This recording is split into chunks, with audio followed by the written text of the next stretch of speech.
Potret rumah Farel Prayoga begitu sederhana.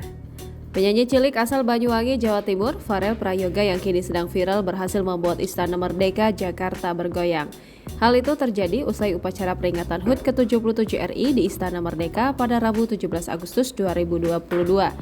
Farel Prayoga berhasil membuat Presiden Joko Widodo dan jajarannya termasuk para menteri, para jenderal TNI Polri, serta tamu undangan yang hadir di Istana Merdeka bernyanyi dan bergoyang dengan lantunan lagu Ojo Dibandingke. Farel Prayoga diketahui berasal dari Banyuwangi, kini terungkap kondisi rumahnya yang berada di Banyuwangi ternyata amat sederhana. Bagian depan rumah Farel Prayoga tampak berdinding semen dengan cat biru yang sederhana. Dikutip dari akun YouTube Mambrut Official, terlihat rumah Farel Prayoga tidak terlalu besar. Bagian lantai belum dikeramik, masih berupa lantai semen. Di ruang tamu, lantai rumah diberi karpet agar lebih nyaman, sementara pada bagian halaman diberi kursi untuk bersantai.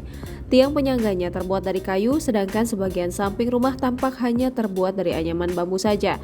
Bahkan ada bagian dari dinding yang sudah berlubang, lantas diberi tambahan dengan papan. Meski memiliki rumah sederhana, namun suasana di rumah Farel Prayoga asri dan sejuk.